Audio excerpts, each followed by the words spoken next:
हमारे जो प्रभु भगवान है ना, हर समय हर वक्त अपने भक्तों की रक्षा करते हैं। थोड़ा ध्यान से सुनिएगा माता बहने सब, हमारे तरफ ध्यान दीजिए आप लोग। जो हो रहा है उसको होने दीजिए, जो होगा वो भी अच्छा होगा, जो हो रहा है वो भी अच्छा हो रहा है। Present tense, past tense, future tense, वर्तमान काल, भूतकाल, भविष्यकाल, ये तीनों जीवन में आवत जात रहेला। जो नहीं बरा जहाँ बानी वो वर्तमान हो गई, राउर काल के बीत गई बा, वो भूत हो गई, जौन काल आवे वाला बा वो भविष्य हो गई। हमारे प्रभु हरदम अपने भक्तों की रक्षा करते हैं। जो जिस रूप में उनको बुलाया हमारे प्रभु उसी रूप में चले जाते हैं। कोई भाई मना तो भगवान उनका भाई बन के चले आए, कोई पिता मना उनको पिता बन के चले आए, कोई जो मित्र माना भगवान उनका मित्र ही बन करके उनको उनके प्रतिष्ठा मान सम्मान को रख दिए। हमारे प्रभु ना जाने किस रूप में मिल जाए भगवान, ध्यान देवे के बाद। ताई एगो बहुत सुंदर कथा रो उत्तर प्रदेश के ही एगो भक्त के कथा सुनाओ तनी, बड़ी दर्दनाक कथा बा। एक कथा के सुनब कि उस भक्त की मर्यादा के लिए भगवान किस तरह आए और अपने भक्त की मर्यादा रखे। थोड़ा आप लोग ध्यान देकर सुनिएगा। एक कथा 3 घंटा की है और 3 घंटा सबके बैठे के पड़ी, ध्यान से सुनो। आरे सुनी ना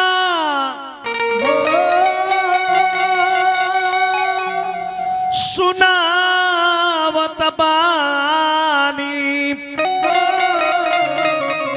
अरे सुंदर एक कहानी सुनिए श्रोता ज्ञानी।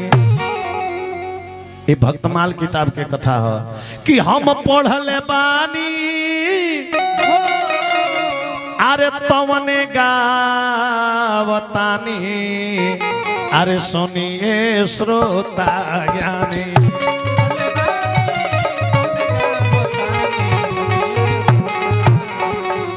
पढ़ले बानी उहे गावतानी, सुनिए श्रोता ज्ञानी।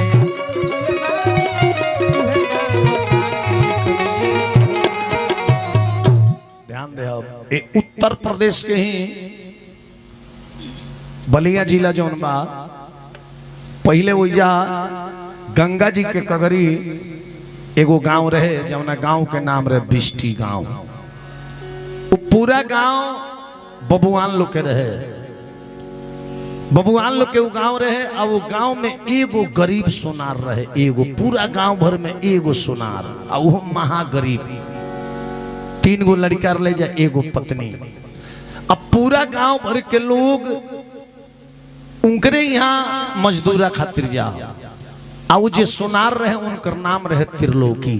का नाम रहे? और काकी कहतरी लौकी, हाई हो दादा, लौकी नाम ना रहे, त्रिलोकी नाम रहे। उनकर नाम रहे त्रिलोकी। केहू दौड़ के जाओ तो उनके घरे मजदूरा खातिर जाओ, ए त्रिलोकी चल खेत में हर चलावे के बा, ए त्रिलोकी चल मकई काटे के बा, वाह वाह। आ लोग त्रिलोकीय कही के बोलावे, कहे के गांव भर बबुआने रहे। अरे लोगावा बोलावे कही कही त्रिलोकिया, जेही जौन कहेला जोगाए देला बतिया। गांव भर बाबुए अरे दोसर नहीं खे जतिया, केहू से ना कम बाटे केहू के इजतिया। गांव भर के लोग बबुआन रहे। और त्रिलोकिया एगो सोनार रहे, बड़ी गरीब। एक घर जाला दूसर लोग धावेला, एक घर मजदूरी करे गइल बा, आ तले दूसर का उनका से परिवार बहु जाके खेत में से खींच के लेकर चली आवे, चल हमारा खेत में। त्रिलोकिया कह के लो आपस में फरिया लीजिए, हम केकरा खेत में जाई, तो दोनों जना मिल के त्रिलोकिया के पीट देव, ओकरे के पीट देव। लोग मजदूरी करा ले, ओकरा का मजदूरी ना दे, मांगे जाओ तो गांव भर के लोग मिली ओकरा का पीट देव। त्रिलोकिया तबाह आ गई, तबाह आ गई, मजदूरियों ना मिले, खैला खैला भी ना, तबाह हो गई। लेकिन त्रिलोकिया बड़ी कलकार रहे, सोना के गहना बनावे में बड़ी कलकार रहे। भगवान सबके सब ना देले, कुछ ना कुछ इंसान के जिए खातिर ओकरा के कला जरूर दे देले। जिकरा लगे आँख नहीं के वो भीख मांगता ट्रेन में, भगवान ओकरा के गावे के कला दे देले बड़े, गला बढ़िया दे देले बड़े। जो गावता वही माध्यम से ओकरा 10 रुपया मिलता तो ओकर खर्चा चलत। भगवान सबके ना छीन ले, कुछ ना कुछ एगो गुण दे देले, जौना से जीव का चले वाला उपार्जन हो जाला। अब त्रिलोकिया वो गांव के लोग से तबाह आ गई, तबाह आ गई। अपना मेहरारू से कलश की सुनो, हम तो मजदूरी करतनी, हमरा के सीधा जान के केहू देते नहीं खे, अब बोला तनी तो लोग मार देता। अब त्रिलोकिया भगवान के भक्त रहे, बहुत भक्त, पैसा उधारू केहू से न मांगेला, जवन कुछ मिले वो राम रस पागेला। तुलसी जी के भोग, तुलसी के पत्ता के भोग रोज संझिए के लागेला, रोज ठाकुर जी के भोग लगावे। अब वो गांव के लोग से त्रिलोकिया तंग आ गई, कलश जब गांव छोड़ के हम भाग जाए। अपना मेहरारू से कलश की तू लोग के घर में काम करता तारे के तो लोग खाए के मजदूरी दे देता, लड़कन के पालन पोषण करी है, अब हम गांव छोड़ के जाता नहीं। बहुत दिन कोनो गांव में रह के कमा ले, अब वैसे हम अपन घर बनवा ले, कहीं रहे के असियाना मिल जाई तो फिर तहरो के या बाल बच्चा के लेके हम वैसा चल चले। यह बात कह के त्रिलोकिया रोवे लागल, अपना बेटा सन से भेंट कैलस, छोट छोट लड़कन के गोदी में लेके रोवे लागल, आ कमरी बन्हलस, कमंडल उठौलस, त्रिलोकिया अपन गांव छोड़ के जाए लागल। वो गांव के लोग के अत्याचार से गांव छोड़ के जाए लागल। आदमी गांव छोड़ के चाहे घर छोड़ के काहे जाला, काहे जाला? अरे मनऊ बियाला तब अरे रहलो न जाला ये हरि के लाल, भागेला नगरिया के छोड़ हे हरि के लाल, भागेला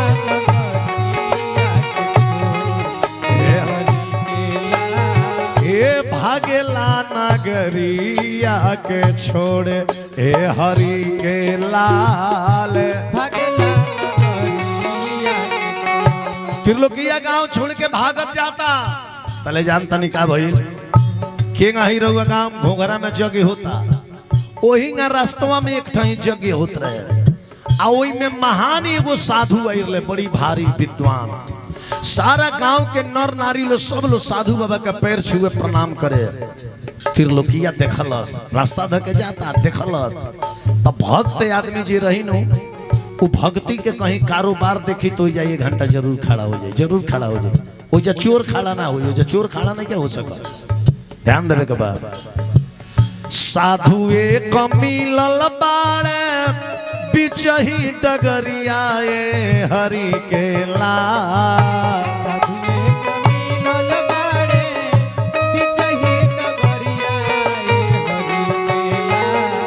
साधु एक मिलल बाड़े बिचही डगरिया ये हरि के लाल, लोगावा छुवत बाटे गोड़ हे हरि के लाल, लोगावा छुवत बाटे गोड़ हे हरि के लाल, लोगावा छुवत बाटे गोड़। सारा लोग गोड़ छुवत रहे, ध्यान देवे के बाद।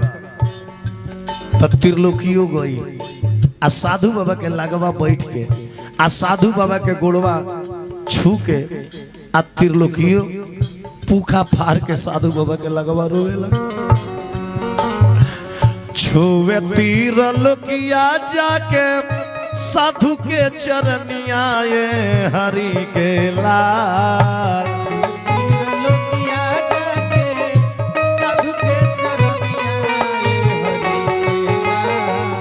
हमारा कथा पर बड़ी दर्दनाक कथा बे, कथा में रुआ आगे चले त्रिलोकिया के जीवन में कितना घटना आइल बा, रुआ रोवे लगब, आ भगवान आके ओकरा के केंग पहुंचौले बानी, ई कथा सुनो तब रुआ भगवान के भक्ति पर विश्वास हो जाई।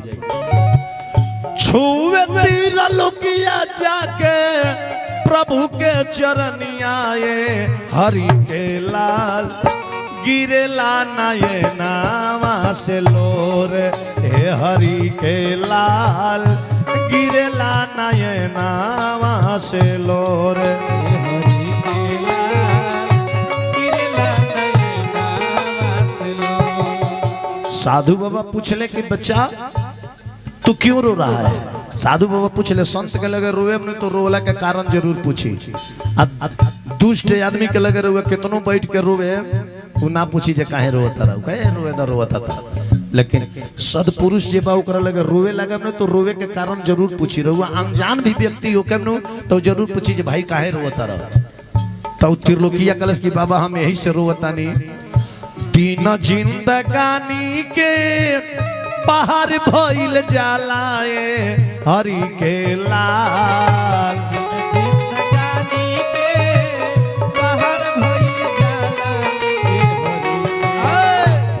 ए साधु बाबा अरे पूरा गांव भइल बा कठोर ए हरि के लाल। पूरा गांव भइल बा कठोर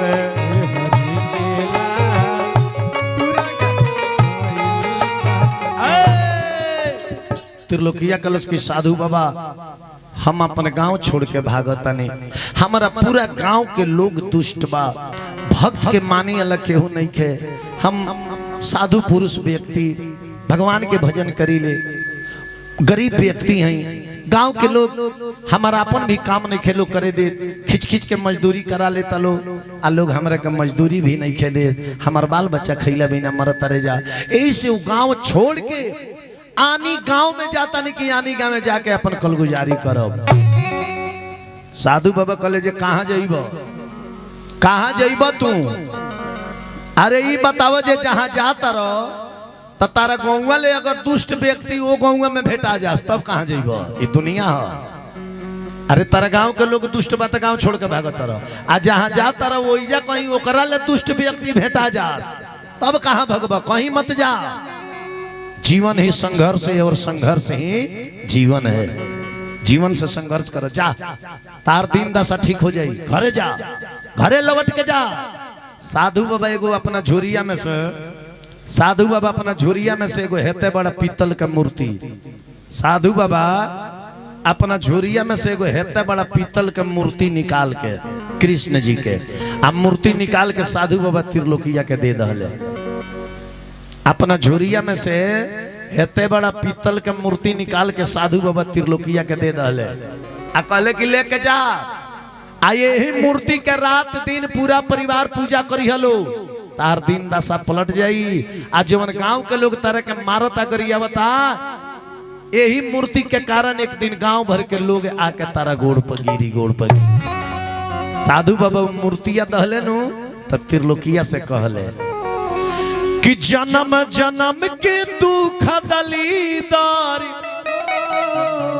अरे जन्म जन्म के दुख दलीदार, अरे पाप श्राप सब भागी है लगनिया जब श्री राम जी से लागी।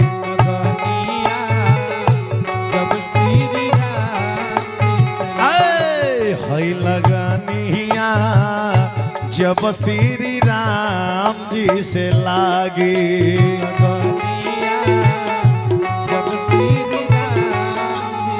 साधु बाबा मूर्ति धले तो बतौले जन्म जन्म के दुख दलीदार, अरे पाप श्राप सब भागी लगनिया जब श्री राम जी से लागी।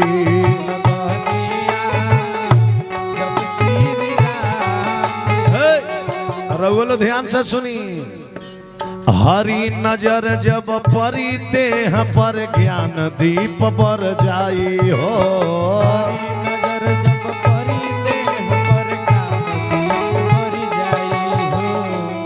कथा तो ये पूरा पंडाल में सभे सुनते बा, लेकिन एगो हौ माता जी जो सुनत रही 4 दिन से, हे भगवान काहे के कथवा में आए।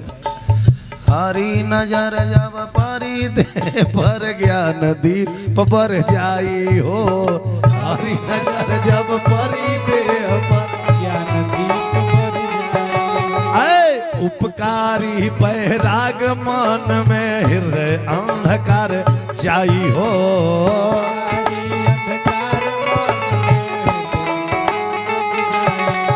ध्यान दो, ये मूर्ति के सेवा करी हो। संत सुमति गति जाने पई है, संत सुमति गति जाने पई है, रागियो बैरागी लगनिया जब श्री राम जी से लागी। लगनिया जब श्री राम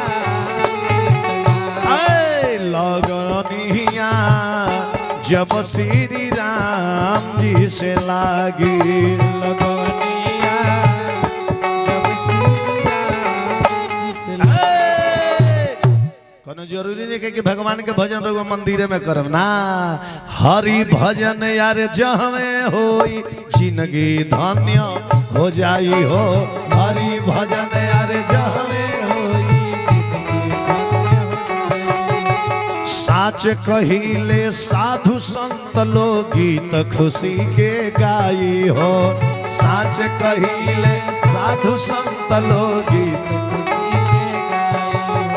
जितना गांव भर के लोग तरह के मारत रला गरिया उतरला। हमार बात सुनो, अरे गौवा के लोगवा एक दिन आके, अरे गौवा के लोगवा एक दिन आके क्षमा तो हसे मागी लगनिया जब श्री राम जी से लागी लगनिया।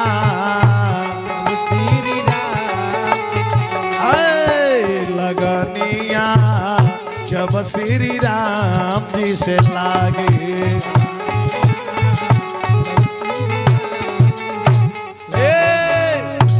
प्रेम से बोली वृंदावन बिहारी लाल की।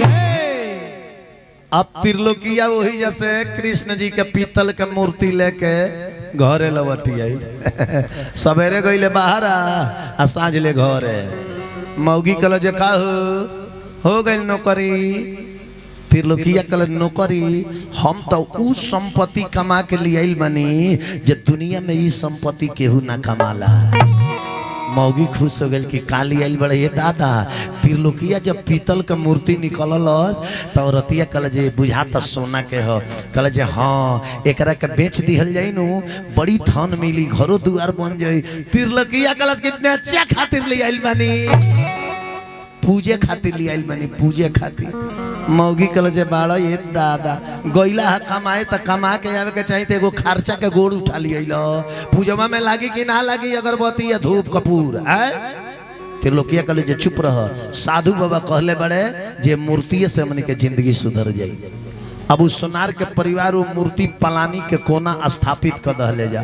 आ साँझे सवेरे बाल बच्चे मिल के सवेरहू भोग लगाओ जा। साँझी का पूरा परिवार मिल के भगवान के आरती उतार जा। रोज पूजा होके। एक दिन के घटना सुनी। एक दिन बारिश बरसल, सबका खेत में पानी लाग गई। तो एगो बाबू साहब के लेव करे के रहे धान रूपे खातिर। तो एक दिन बाबू साहब त्रिलोकिया के द्वार पर गईले कामना बेरा। सवेरे ही अभी त्रिलोकिया भोग लगाओ तब भगवान के तले बाबू साहब द्वार पर पहुंचल बड़े। अरे एक दिन बड़का बाबू अइले त्रिलोकिया के द्वार। बड़का बाबू अइले त्रिलोकिया के द्वार। एक दिन बड़का बाबू अइले त्रिलोकिया के द्वार। बड़का बाबू अइले तपनिया खेतवा में लागल बाटे मजदूर के दरकार। खेतवा में लागल बाटे मजदूर के दरकार। हाँ पनिया खेतवा में लागल बाटे मजदूर के दरकार। खेतवा में लागल बाटे मजदूर के दरकार। बाबू साहब जाकर द्वार पर चिल्लाते रहे राय त्रिलोकियो निकाल। त्रिलोकिया के सुनाता वो तो पूजा में लीन बा। ओम जय जगदीश हरे प्रभु जय। त्रिलोकिया के सुनाता ही बाबू साहब खूब चिल्लाता रहे। जब त्रिलोकिया घर में ना निकलल काहे कि वो तो पूजा में लीन रहे पूरा परिवार है। तब बाबू साहब कहते रहे ओ ने दुआरा से आवाज बबुआन के सुनाता। घर से निकलत नहीं खे बाहर एकर मनवा बढ़ल जाता।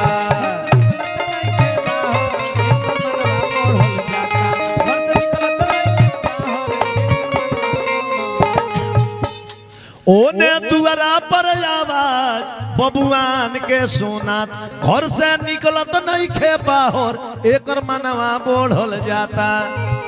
तो ऊपर से साधु लागे, ऊपर से साधु लागे भीतरा के ई बाटे मगराड़। हो ऊपर से साधु लागे भीतरा के बाटे मगराड़। अब देखी बाबू साहेब के बुझाइल कि हमार बेइज्जती होता। एक तब हम बड़का बाबू बानी आरे नीच के घर ओइनी।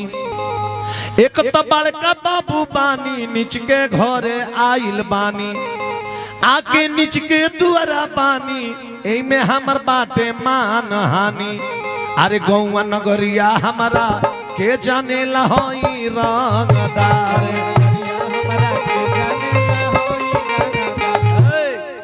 एने तो बाबू साहब वाल के दिमाग में सोचता रहे हैं आये ने त्रिलोकिया के घर में। अरे वो ने झांकी बाटे प्रभु जी के धइल कोना में। मीठा तुलसी जी के पाता भर भर धइल दोना में। त्रिलोकिया के परिवार भगवान के भोग लगावता। हरि के आरती तब प्रभु के आरती उतारेला सोनारे के परिवार। आए प्रभु के आरती उतारेला सोनारे के परिवार। अब पूरा परिवार भगवान के आरती उतारता झूमता। ऐ न बाबू साहेब क्रोध से लाल बड़े। बाबू साहेब एगो मोटहन बांस उठवले छोटहन आंख लाल को के घर में घुस गईले त्रिलोकिया के घर में। अरे बाटे शान के सवाल बाबू लाल हो गईले। हाथ में लिहल एगो बांस बिकराल हो गईले। अरे तब पर गईल लाते मुंह के डंडे त्रिलोकिया पर मारे। पर गईल लाते मुंह के डंडे त्रिलोकिया पर मारे। घर में घुस के बाबू साहेब लाते मुंह के डंडे पूरा परिवार के मार के बेहोश कर दले। त्रिलोकियों के मार के गिरा दले। आ तब जानता नहीं बाबू साहेब का कइले। अरे थरिया आरती के फोराइल मूर्ति गढ़ा में बिगाइल। आ जबरदस्ती धके त्रिलोकिया बाट खेत में उ आइल। जबरदस्ती त्रिलोकिया के घिसियावत लेके खेत में अइले। आरती के थरिया बाबू साहब कूच दहले आ मूर्ति गढ़ा में फेंक दहले। तो हलचल हरि भक्त पर होतावे हरना कुश के व्यवहार। अय हलचल हरि भक्त पर होतावे हरना कुश के व्यवहार।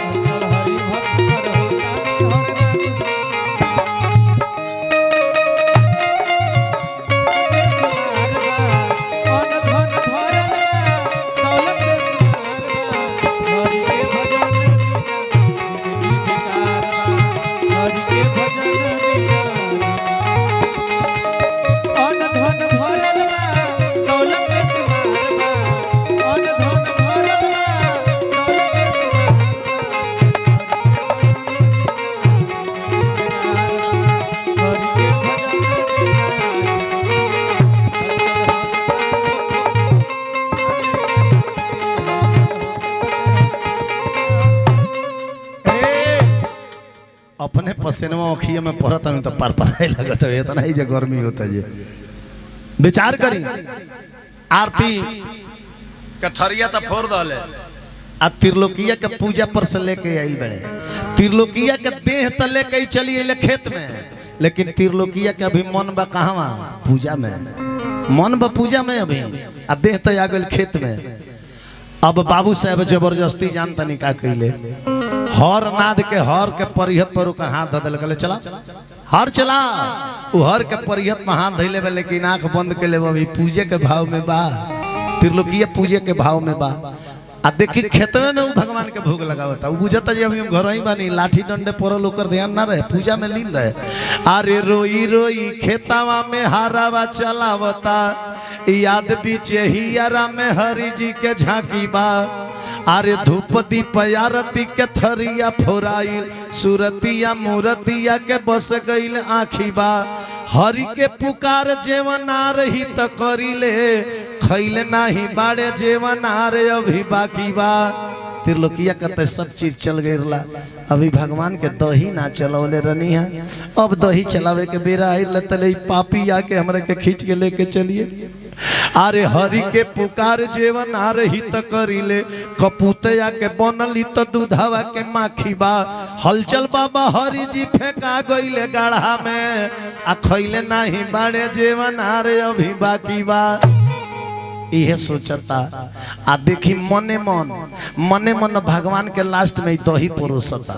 चावल दाल सब भोग में धो दिले रहे, खाली दहिया बाकी रहे। तले बाबू साहब पीट पाट के लेके चलिए। तो देखी भाव में वो दही परोसता, हाथ खाली में दही नहीं कहे लेकिन भाव में परोसता।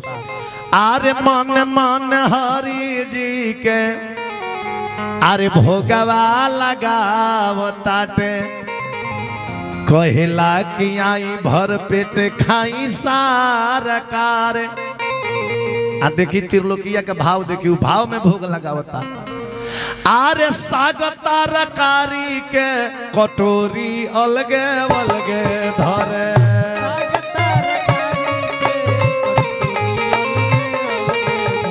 बाबू साहब डनार पर खड़ा होकर देखता रहे। आ हर के परिहत पर से ओकर हाथ हट गइल बा। उ भाव में भगवान के कटोरी में अलग अलग तरकारी परोसता, आ खेतवा में हेंगा हेंगा करता। अरे सागता रकारी के कटोरी अलगे अलगे रखे,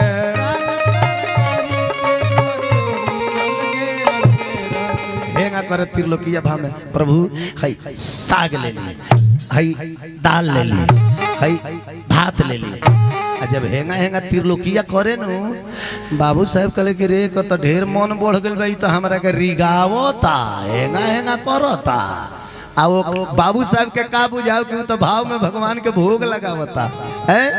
अरे भीतरा भाव आ तब हेंगा हेंगा क के खूब मुड़िया डोलावता।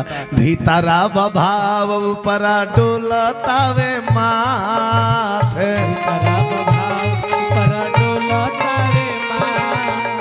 खाड़े बबुआन जी डोले रावा से देखो तारे।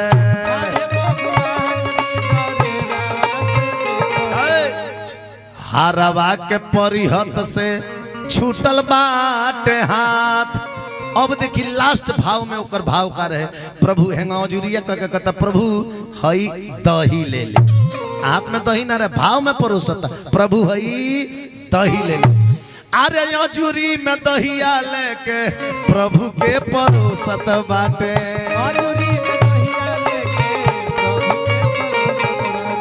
बाबू साहब कहले कि रे तो रिगावे के वैरायटी बदल दहलो। पहले हेंगा हेंगा क के रिगावत रहा, अब तो हेंगा हेंगा क के रिगावत। बाबू साहब के बुझाता जो रिगावत हमारे के, आऊ तो भाव में दही परोसता। अरे अजूरी में दहिया लेके प्रभु शिव के चलावत बाटे। प्रभु हई दही ले तले पीछावा से बाबू साहेब मरले ये कलात। भाव में भगवान के दही चलावता, शरीर ते जब मन बा भाव में भक्ति में। एक लात जब पीछे से मरले नु तो साचो के दहिया वही जा खेतवा में गिरल बाटे।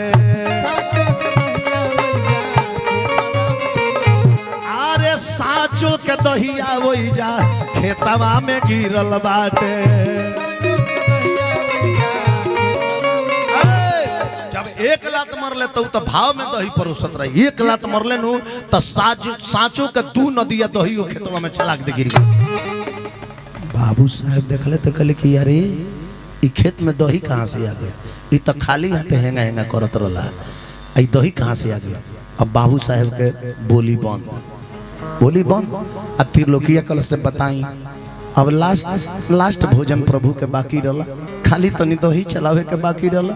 अरे वो मार दनी सारा दही खेत में गिर गई।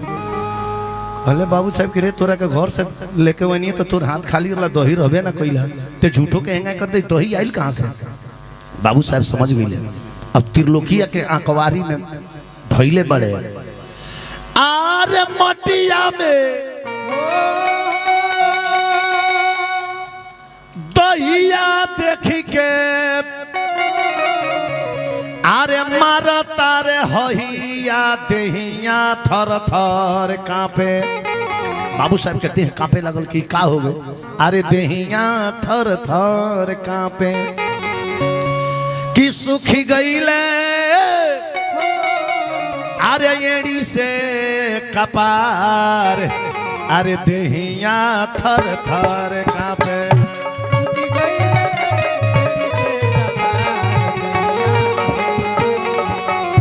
सुखी गईले एड़ी से कपार देहिया थर थर कांपे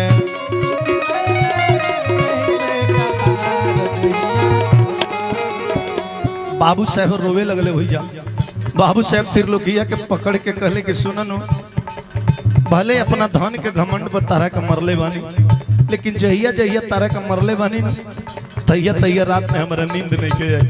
बाबू साहब कहो तरे मरनी जहिया जहिया हमारा सुझल नाही तहिया देहिया थर थर कांपे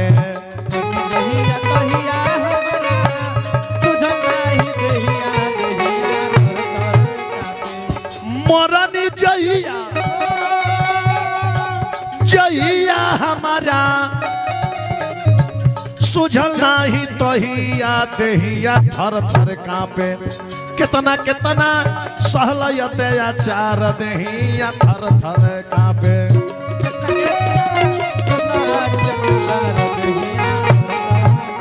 अब बाबू साहब हाथ जोड़ के आ त्रिलोकिया से कहत रहे कौनो पैया लगा दो प्रभु जी से नहीं आ देहिया थर थर कांपे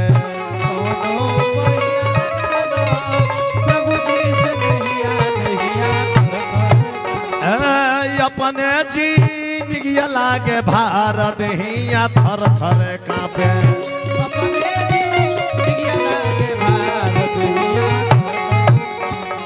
बाबू साहब कहले कि कोनो उपाय से भगवान के हमरा के नहीं लगा दो अब भगवान के कृपा भइल तो देखी का भई बाबू साहब का दशा जानता नहीं का हो गई धोइले भर पहिया छलकल अरे आँखी में सनहिया देहिया थर थर कांपे भगवान के कृपा भइल बाबू साहब के कंठ मरा गई बाबू साहब के कंठ मरा गई बोली बंद बाबू साहब गूंगा हो गए गूंगा बाबू भइले बोले से लाचार देहिया थर थर कांपे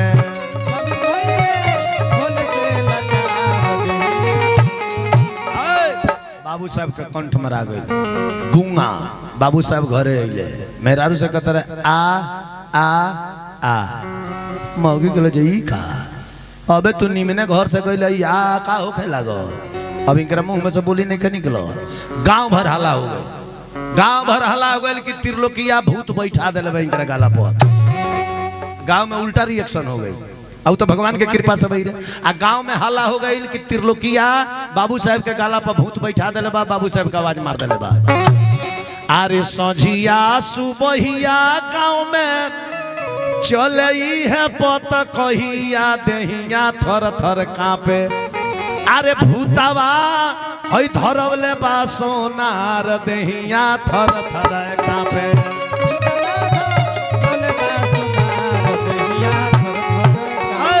भूतावा धरवले बा सोनार देहिया थर थर कांपे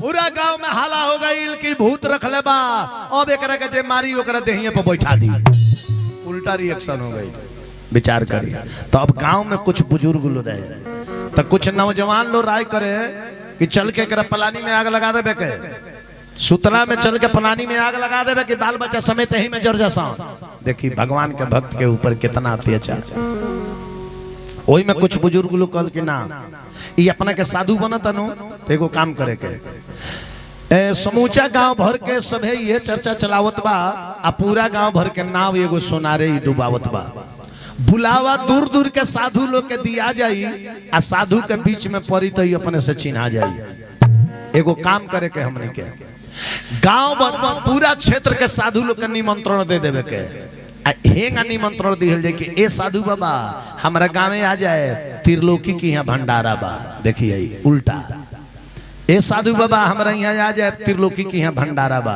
अब 1000-2000 साधु लो जुटी आ त्रिलोकिया के लगे तो कुछ बाना आ साधु के बीच में पड़ी आ जब साधु लोग के भंडारा ना कराई साधु लोग खिसिया जाई तो हमनी के मार के ओकरा के निकाल दिहल जाई कि ते गांव के इज्जत ले ले बड़ी साधु लोग के भंडारा ना करौली है बोला के आ यही बहाने निकाल दिहल जाई आ अगर जे भंडारा कराई तो हमनी से कर्जा लेबे आई तो कर्जा दे के एढ़ा के डेढ़ा लिख दिहल जाई आ जौनो खेत बरिया घरवा दुआरवा बाई सब लिखा के एकरा के गांव से निकाल दिहल जाई।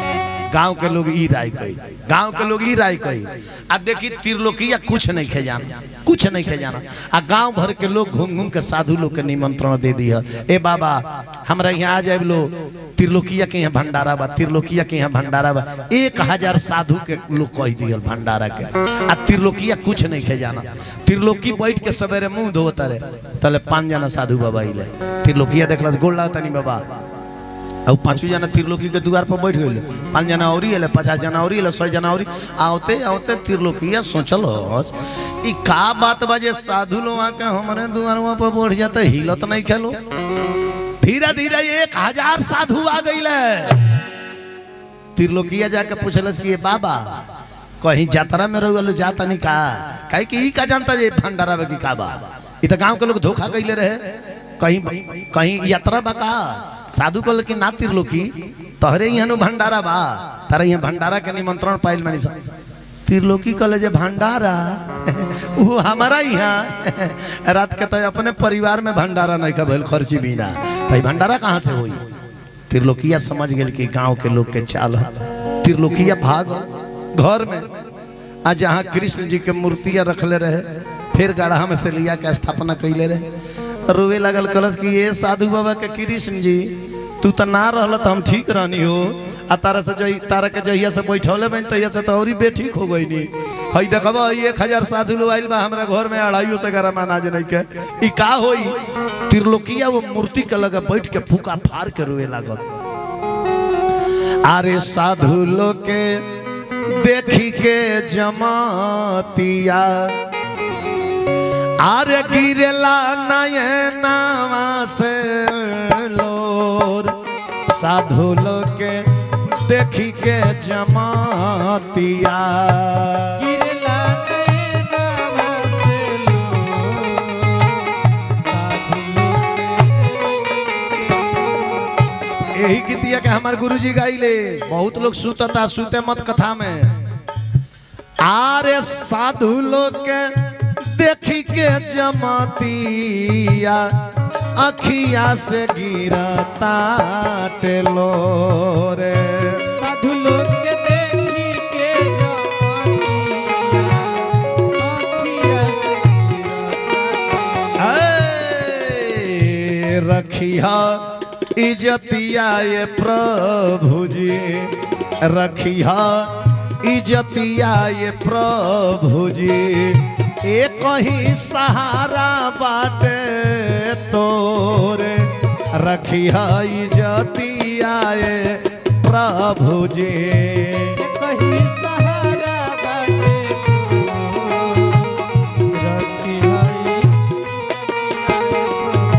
ध्यान दी सारा लोग हमारा तरफ ध्यान दे।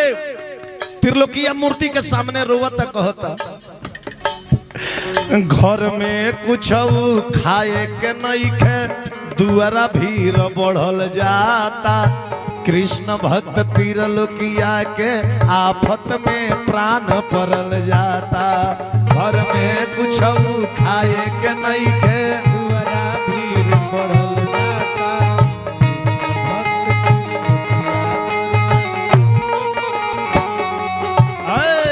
घर में कुछ खाए के नहीं खे दुआरा भीड़ बढ़ल जाता कृष्ण भक्त त्रिलोकीया के आफत में प्राण पड़ल जाता झर झर गिरता वे अखिया से त्रिलोकीया के लोर झर झर गिरता वे अखिया से त्रिलोकीया के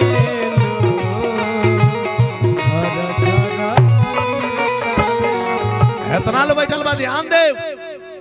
त्रिलोकीया सोचता कि अब का होई पहले जानता नहीं का होई वही राज के बगल में एगो राजा रहे जमुना राजा के नाम रहे खेमकर्ण राजा। उनका रानी के सारा गहना मैल हो गई रहे, मैल। तो राजा मंत्री से कहले, मंत्री कोनो बढ़िया सोनार बा जौन गहना साफ करत होखे? तो मंत्री कहले जे हाँ, बिस्टी गांव में एगो त्रिलोकिया बा जौन बड़ा बढ़िया गहना साफ करेला, तो ले जाके दे आओ। तो मंत्री एक झोरा सोना के गहना रानी के लेके अइले, त्रिलोकी के बुलावले, कहले त्रिलोकी हई रानी के गहना हो, एकरा के साफ करे के बा। त्रिलोकिया कहले जब हई गहना देखी, जे हई गहना देखी, हई दुआर पर आइल बोले इज्जत के आ जाई। त्रिलोकिया कहले ठीक बा प्रभु, ई दे दी, एही पर ना बिहने साफ क के हम गहना रानी के पहुंचा दे। मंत्री एक झोरा सोना का गहना देके चल गई। आ त्रिलोकिया रोता, रोते रोते तले त्रिलोकिया के याद पड़ल बा का, अरे हरि भक्त त्रिलोकिया के अरे मन में ही है उचरल बा, आ साइत ले सुतार भला, अरे गहना मन पड़ल बा।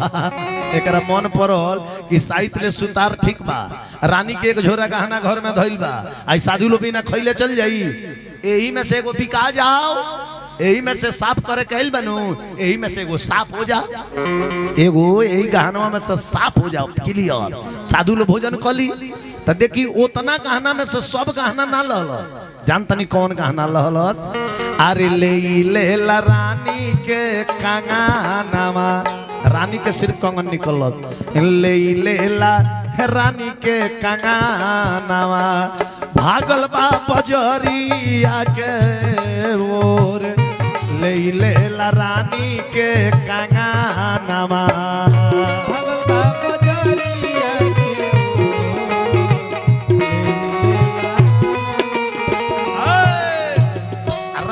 कंगन निकाल लो सो झोरी में से त्रिलोकिया लेके भागल बा बाजार में, आ जाके 1000 साधु लोग के खाए भर के बेच दलस कंगना।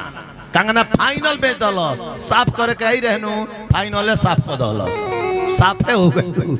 हाँ बेच के राशन लेके आइल।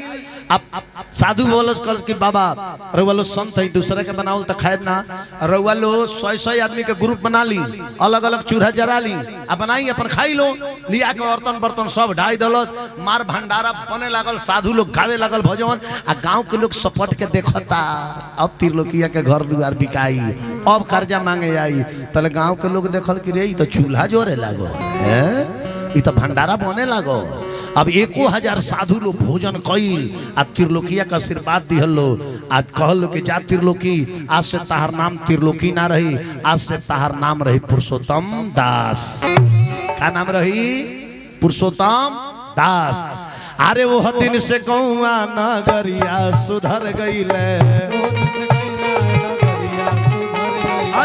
नाम पुरुषोत्तम साधो लो धर गईले, गौआ नगरिया में चर्चा पसर गईले, गौआ नगरिया में चर्चा पसर गईले, आ सोनारा के जतिया पर कृष्ण जी ढर गईले, सोनारा के जतिया पर कृष्ण जी ढर गईले। साधु लो तो खा के चल गई, त्रिलोकिया के वो दिन तो इज्जत रह गई। अब सवाल लगल है जा, ई कहले रहे जे बिहान भइला गहनवा साफ क के पहुंचा दे, बिहान भइला सब गहना साफ क के लेके गोइल झोरा में। रानी चेक कैली तो कहली महाराज सब गहना बा हमारे में, एगो कंगन में नहीं खे, सब गहना बाई में हमार कंगन में नहीं खे एगो। राजा पूछल रहे त्रिलोकी कंगना का भई? तो त्रिलोकिया कहल से महाराज कंगनवा तनी ढेर मैल रहला, ओकरा के खटाई में डलले मानी तनी 2-3 दिन टाइम लगी, तब जाके बढ़िया से साफ होई। उ राजा का जाने तारे कि साफे साफ कर देले बा एके बेर फाइनल। देखिए जे झूठ बोलत त्रिलोकिया कहल जे खटाई में डलले मानी 2-3 दिन बाद मिल जाई, लेकिन वो 2-3 दिन जब समय बीत गई, आई कंगना लेके राजा के यहाँ जब ना गई, तो देखिए एकरा ऊपर कष्ट कितना होता। 3 दिन बीतल इंतजार में, अरे राजा कंगना न पवले, आ भेज सिपाही तिरलोकिया के बांध के राज में बोलवा बोले सिपाही लोग बांध के तिरलोकिया के घसीटत लेके गई। चल बताओ कंगना का भाई तिरलोकिया कुछ बोलत नहीं, क्या राजा कोड़ा निकाल कर लगले ओकरा के मारे। अच्छा मारे लगले तो देखी का भइल ओकर होखे लागल बंगला पर पिटाई ये रामा। देखी भक्त पर कितना संकट आवेले लेकिन भगवान लास्ट में बचावेले। ओकर होखे लागल बंगला पर पिटाई ये रामा त कहाँ कंगना बाटे जल्दी दे बतलाई ये रामा।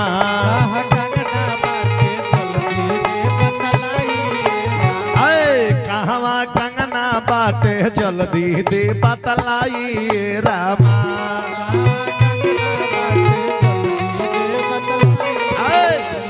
राजा मारत मारत ओकरा पीठ पर के चाम खींच ले।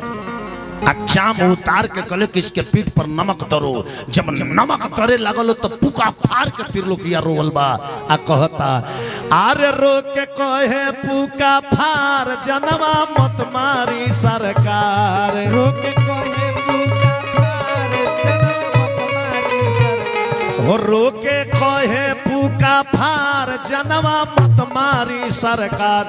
अब कृष्ण के भक्त जीवन में पहली बार जो झूठ बोलल बा, झूठ अपन जान बचावे खातिर, आ वो झूठ के भगवान साच देखी का खेंगा कइले बानी। झूठ बोलस तिरलोकिया ही है कि रोक के कहे पुका फार जनवा मत मारी सरकार। तो टूट ही घर से चोरावा ले गईले चोराई ये रामा।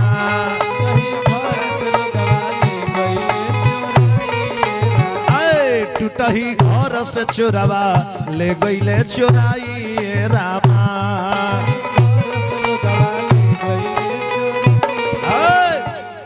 टूटही पलानी के घर बा ओही में से चोर चुरा के लेके चल गई। महाराज हमर जान मत मारी, 3 गो लड़का बाढ़े जा, एगो पत्नी बाड़ी, हम ही कमाई अलग घर में बानी, हमरा बाल बच्चा के देख रेख के करी।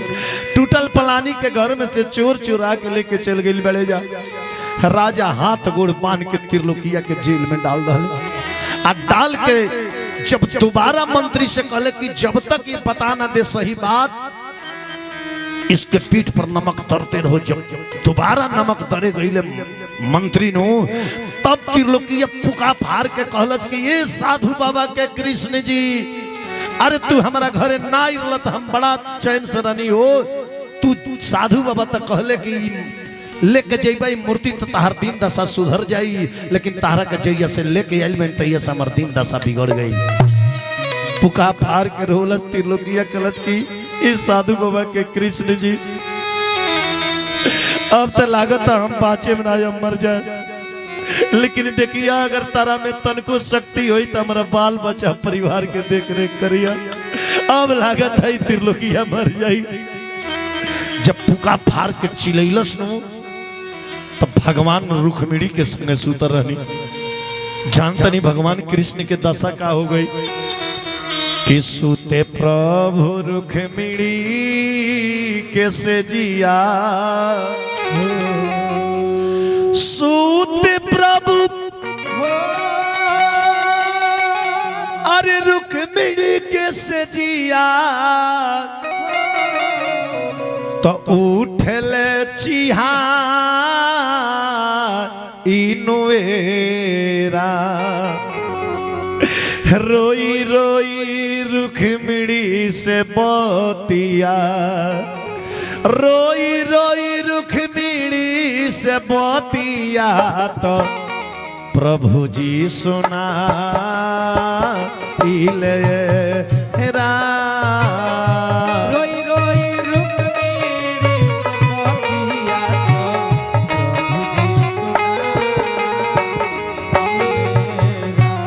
हो रोई रोई रुक्मिणी से बतिया तो प्रभु जी सुना इले रा।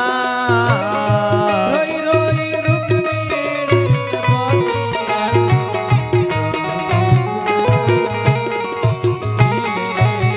कन्हैया जी उठते उठते पुका फार कर रोवे लगनी। लक्ष्मी माई रुक्मिणी माई कहली का रुआ रुवता नहीं। अरे दुनिया के मालिक यदि रोवे लगे नो तो जरूर में कोनो कारण बा। घर के कोनो लड़का रोवता चली, घर के औरत रोवता रही चली, लेकिन घर के मालिक यदि पुका फाड़ के रोवे लगे नो वो रुवाई में जरूर कोनो कारण होला। अरे वह काहे रोवता नहीं हमरे से बता।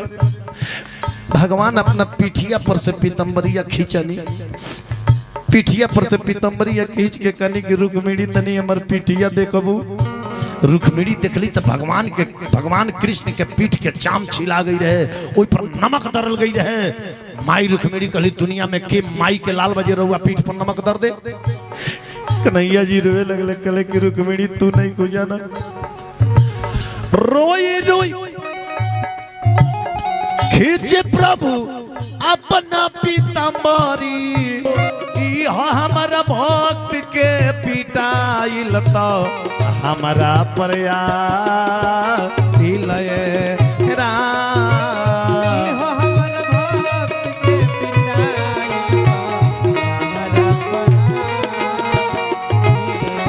तने ध्यान देव सब के हमारा तरफ ताके। रुक्मिणी माई पूछली कि राउर भक्त काहे पिटाइल बड़े, कामना कारण राउर भक्त पिटाइल बड़े। भगवान रोवे लगनी कनी जे सब बता दे, सब बता दे, लेकिन रुक्मिणी तरह से एगो चीज मांगता नहीं। एगो चीज रुक्मिणी कहली कि रउआ प्राण मांगी तो हम दे दी, चीज का कहला का चाहिए। भगवान रो के कनी कि एगो चीज हमरा के दे दो, दे दो नयापन कंगनवा, अपना हाथ के कंगन तू हमरा के दे दो। एगो कंगन खातिर हमर भक्त पिटाइल दे दो नयापन कंगनवा तो पतिया बताइले राम।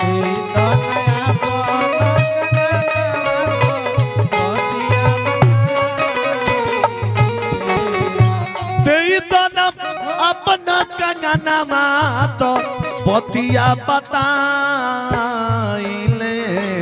राम। रुक्मिणी माई तुरंत कंगना निकल ली, कहली हेली है कंगना ली, काहे कंगना खातिर रोता नहीं। तब भगवान कंगन ले लनी। ध्यान दे, आउ भक्त झूठ बोला रहे कि टूटही घर से चोरवा ले गई ले चोराई है रामा। तब भगवान देखी अपना भक्त के वचन साँच के करतनी। रुक्मिणी माई के कंगन ले लनी भगवान, आ लेके जानतनी का कहनी, आरे चोरावा के भेसावा बनाइले, चोरावा के भेसावा बनाइले तो राजा घरवया इले रा। चोरवा के भेसावा बनाइले तो राजा हो, चोरावा के भेसावा बनाइले तो राजा घरे आ इले रा। चोरवा के भेसावा बनाइले तो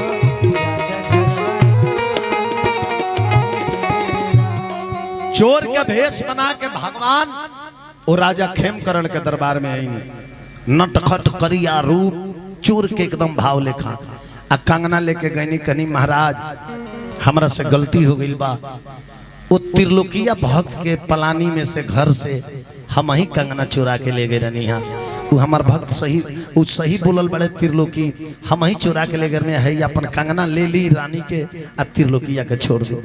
वो कहनी भगवान कहनी हम ही चोर कंगना चुरौनी, हमरा के जेल में डाल दी, आ त्रिलोकिया निर्दोष बाटे वो करा के निकाल दी। ओकरा के जेल में से निकाल दी आ हमरा के डाल दी, असली मुजरिम हम बानी। राजा कंगना ले लले, हाथ में हथकड़ी, पाँव में बेरी डलवा दले, आ ले जाके जेल में डलवा दले। राजा ना पहचान पौले जी भगवान होंगे, जेल में डलवा दले। आ तब राजा वो कंगना लेके रानी के लगे गईले। राजा वो कंगनवा लेके रानी के लगे गईले, कहले रानी ऐ चिन्ह तो तार कंगना हटे, तो रुक्मिणी माई के हाथ के कंगना रहे। तो इंसान के कंगना में देवी के कंगना में अंतर ना होला। रानी जब वो कंगना देखली तो कहली महाराज ई कंगना हमार ना हो। अरे रानी के मनवा में शंका समाइल बा, ऐ रानी के मनवा में शंका समाइल बा। ए महाराज कंगना हमारो बुझाता बादल आइल बा। ऐ कंगना हमारो बुझाता बादल आइल बा। कहली रानी लागत ई हो कौनो रानी के भुलाइल बा। हे लागत ई हो कौनो रानी के भुलाइल बा। आ हीरा मोती कंगना के ऊपर से चढ़ाइल बा। इतने ना कंगना के जोर से ई घर जगमगाइल बा। कंगना के अजोर से ई घर जगमगाइल बा। अरे लागता कुबेर के खजाना में से आइल बा। अरे लागता कुबेर के खजाना में से आइल बा। यही में कितना लोग बैठल ओंघाइल बा। छोट छोट बाबू लो लागता भूखाइल बा। जाके होने खा लो आइसक्रीम ठेला आइल बा। प्रेम से बोले वृंदावन बिहारी लाल की जय। राजा कहले कि सुनो, राजा कहले कि सुना कंगना बदलाइल बा चाहे कुछ भइल बा। कंगना के बदला कंगना यानु गई। एकरा के ले जाके धरो तो कंगना बहुत बिस्किमती रहे। रानी का कहली कि 7 तह कपड़ा में लपेट के अब बक्सा में ले जाके कपड़ा के बीच में वो बक्सा में डाल के डबल डबल ताला मारली। डबल डबल ताला मार के धो दहली। आ तब राजा गईले त्रिलोकिया के हथकड़ी पांव के बेरी खोल दले। कहले त्रिलोकी जा। त्रिलोकी कहले जाई काहे? रुआ तो सजाए सुनौलर नहीं के जले मर न जाई तले जेल में से निकली ना काहे? राजा कहले जे कंगना मिल गई। त्रिलोकिया कलश की मिल गई, कंगना मिल गई। हाँ तू कहत रहला कि टूटही घर से चोरवा चोरा के ले गई बा। तो जौन चोरवा चोरा के ले गई रहला नु उ चोरवा लिया देले बा। कंगना हमरा के दे देले बा। उ चोर पकड़ा गई, तू जा तार सजाए माफ हो गई। त्रिलोकिया सोचता चोर आ कंगना ई तो हम झूठ बोल रनिया कि चोर चोरा के ले गई बा। त्रिलोकिया सोचल जे चोर बन के आइल के ई कंगना दिहल के। कंगना तो हम सोनार के दुकान में बेचले बानी। ध्यान दे हमरा बात पर। त्रिलोकिया सोचता कि कंगना तो हम सोनार के दुकान में बेच देले बानी फाइनल। आई चोर बन के आइल के ई कंगना दिहल के। त्रिलोकिया दौड़ल आइल अपना बाल बच्चा से मिललस आ दौड़ल गइल कहवा? वो सोनार के दुकान पर जहाँ वो कंगनवा बेचले रहे। जाके त्रिलोकिया हाथ जोड़ के सोनार से कहते हैं सोनार भाई एगो काम करो, तरह से प्रार्थना बा जवन हो कंगनवा तरह से बेचनी नु तनी कंगनवा लेके चलबा लेके। सोनार कहले जे हमरा का जरूरी बा हो तू बेचल हम की नहीं। अब ये जहाँ जहाँ कहबा तहाँ तहाँ हम घुमौले फिरे। त्रिलोकिया गोड़वा धके सोनार के रोवे लगले कहले कि तू नहीं के जाना। अरे जमना दो कनिया रामा हरे बेचले कंगना हो। अरे जाई तीरा लोकिया भइले खाड़ है। जमना दो कनिया रामा बेचले कंगना जाई तीरा लोकिया भइले। त्रिलोकी जाके खाड़ भइले कहले कि दुकानदार भाई तनी कंगनवा लेके चलो राजा के घरे। बेचनी कंगनवा रे तवन राजा घर लियो चली तो देख एगो अचरज के बात है।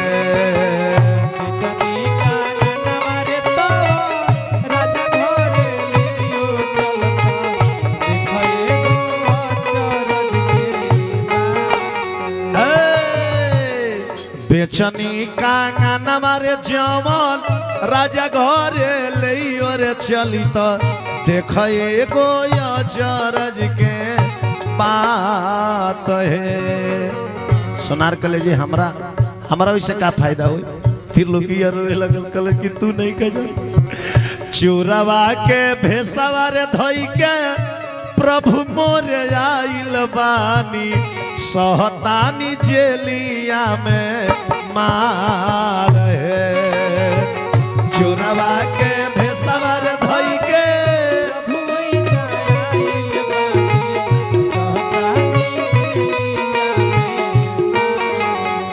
कहते दुकानदार भाई चोरवा के भेसवा रे धोई के प्रभु मोरे आइल बानी सहतानी जेलिया में मार है चोरवा के भेसवा धोके प्रभु वैया आइल बानी सहतानी जेलिया। तो जब सुनार प्रभु के नाम सुनले लेके कांगनवा झटकल दुनु जाना चलल बाड़े आइल बाड़े राजा दारा बार है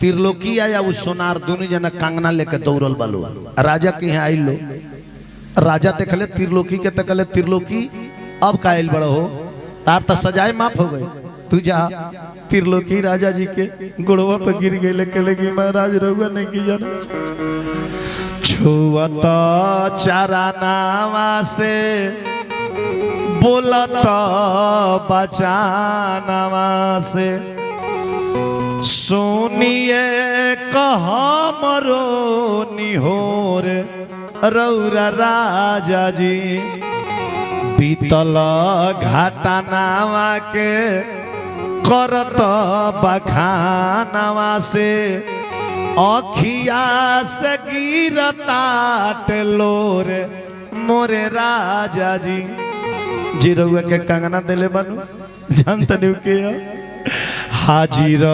भावनावा में दिहले कंगनावा से उन सोनामा के चोर मोरे राजा जी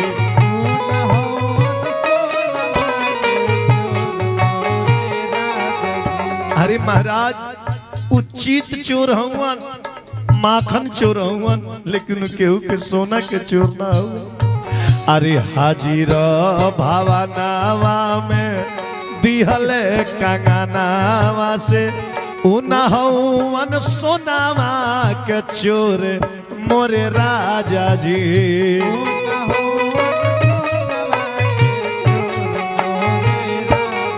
रौरा नहीं के विश्वास तो देखी महारानी के कंगना है महारानी के कंगना है रौरा नहीं के विश्वास तो चोर देले बड़े तवन कंगना आई कंगना ले जाके मिलाई रउआ जब बुझा जाए अरे दोनों रे कंगनावा के करीना मिलानावा से होई जा ई मानवा में अजोर मोरे राजा जी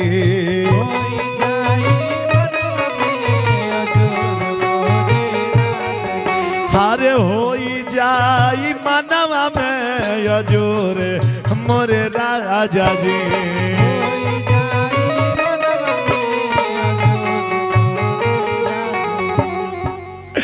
रौना ने की जनत महाराज भक्त के कारनावा बनैले जेल खानावा में ध्यान देव हमरा बात पर सब लोग कि भक्त के कारनावा बनैले जेल खानावा में उतहवन नंद के किशोर मोरे राजा जी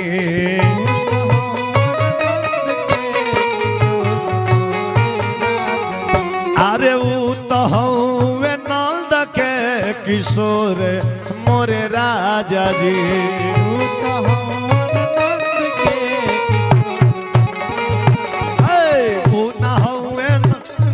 के चोर मोरे राजा जी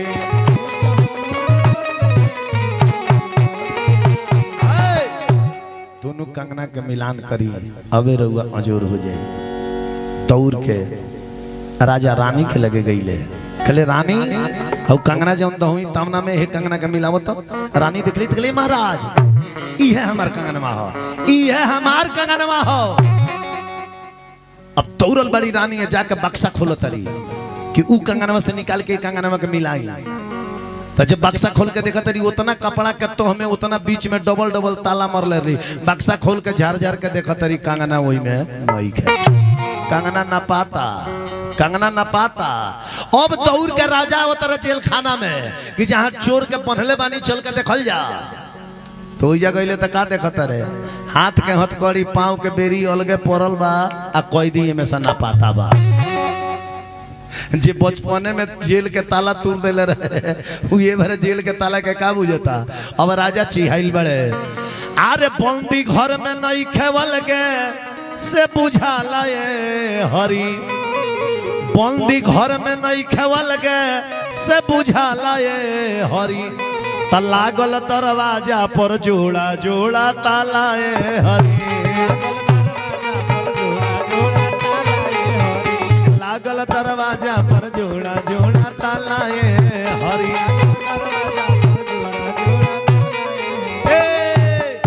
जोड़ा जोड़ा ताला लागले बा। आई कैदी के पड़े भाग गईले ये दादा। अरे हाथ के हथकड़िया देखी अलगे धरल बा आ गोरावा के बेरिया देखी माटी में पड़ल बा। तो चोरवा कावना रहा है, चोरवा कावना रहा है। अरे कैसे के परा लाए हरी, ओ चोरवा कावना रहा है कैसे के परा लाए हरी।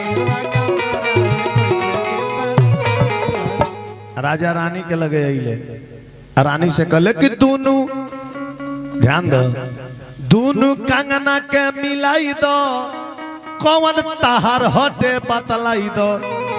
तो खोल के रानी देखली तो बंद बक्सा में से कंगना बिला लाए हरी। बंद कंगना में से ओ बंद बक्सा में से कंगना बिला लाए हरी।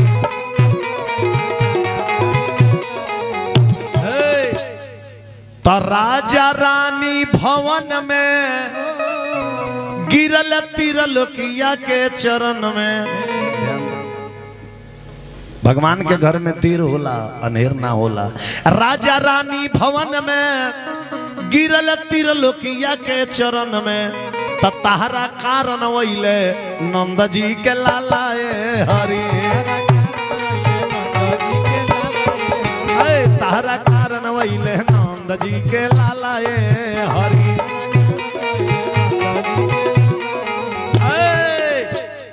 भगवान जेल से मुक्त हो गई नहीं, अपने भक्तों की मर्यादा रखते हैं।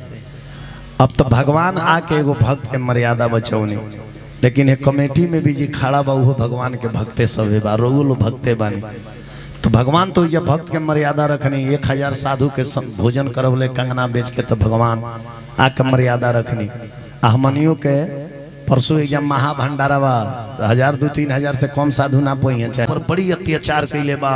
आज रात्रि में हमरा में बाढ़ आई, आप पूरा गांव के काट के अपना गर्भ में ले ले, तू रते राती गांव छोड़ के निकल जा, निकल जा। ये सब जना के करनी के सजाए मिली। तो वजह से त्रिलोकी अपन बुरिया बिस्तर बाल बच्चा उठौले। अब बलिया जिला बिस्टी गांव से एक के बेर चली ले कहवा, हमारा छपरा जिला सेरिया स्टेशन के पीछे। वही जब मठ बना के रहे लगले, जब समय आइल तो वही जा अपन शरीर त्याग कैले। अभी भी वही जब पुरुषोत्तम दास त्रिलोकी के समाधि बा। अभी भी कार्तिक महीना में 1 महीना मेला लागेला, वही जा 1 महीना।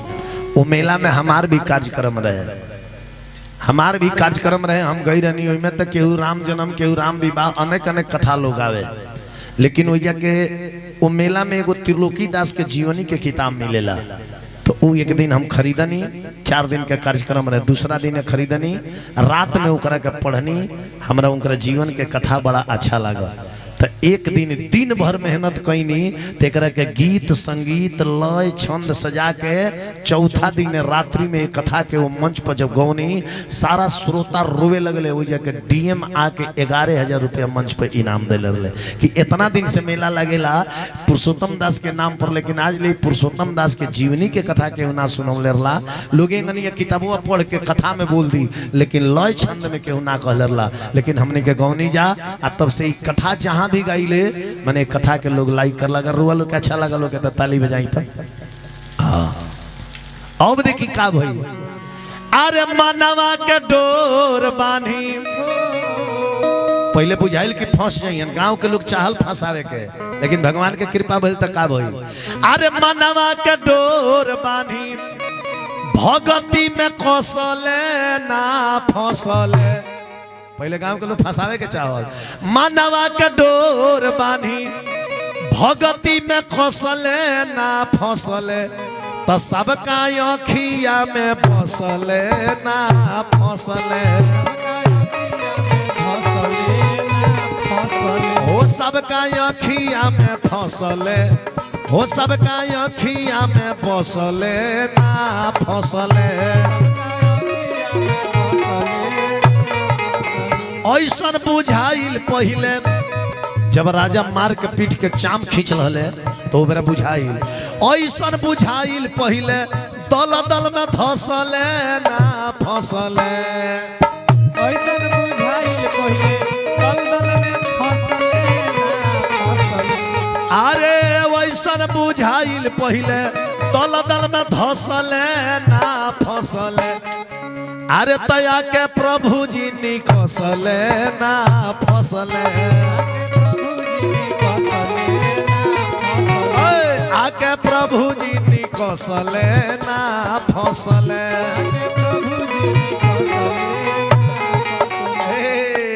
सरजू में बाढ़ आई, गंगा में बाढ़ आई, ओई जैसे टकसले ना फसले, गंगा में बाढ़ आई, ओई जैसे टकसले ना फसले। अरे गंगा जी में बाढ़ आई, ओई जैसे टकसले ना फसले, त जाके छपरा जिला बसले ना फसले, जाके छपरा जिला बसले ना फसले। अरे हलचल बाबा शेरिया, छपरा में उस शेरिया स्टेशन पीछे जाए मठबा, हलचल बाबा शेरिया बसवले घर हंसले ना फसले,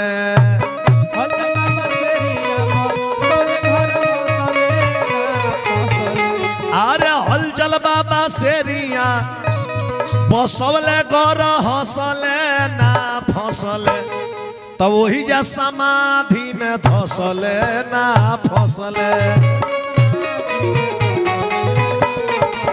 वही जा समाधि में ना फसले,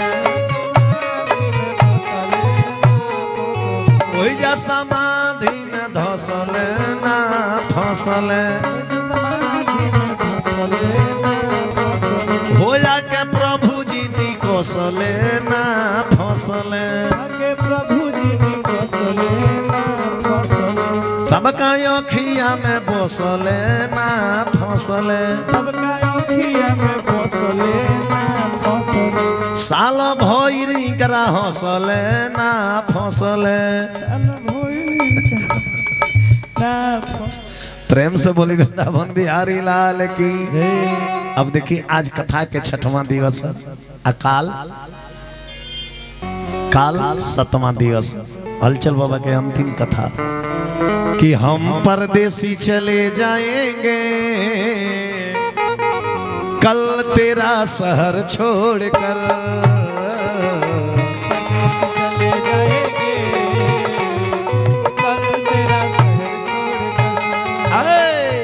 हम परदेसी चले जाएंगे कल तेरा शहर छोड़कर,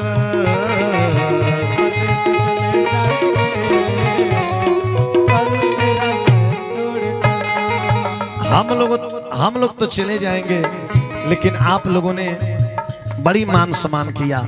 इतने कड़ी धूप में आकर के इतना देर बैठ करके आप लोगों ने लीला भी देखा और हलचल बाबा के कथा भी सुना।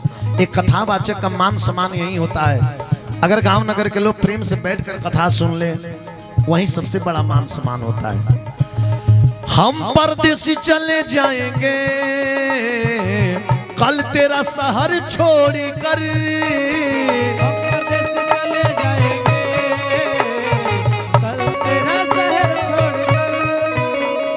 हम परदेसी चले जाएंगे कल तेरा शहर छोड़कर। हम लोग तो चले जाएंगे, लेकिन आप लोगों ने इतना स्नेह प्रेम दिया, हम तो चले जाएंगे, लेकिन दिल को मैंने रखे दिया है एक लिफाफे में मोड़ कर।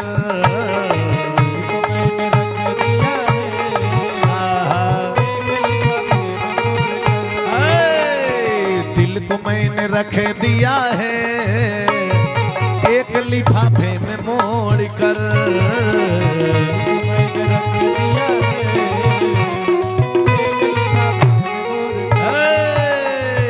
आपस में बांट लेना थोड़ा थोड़ा तोड़ तोड़ कर।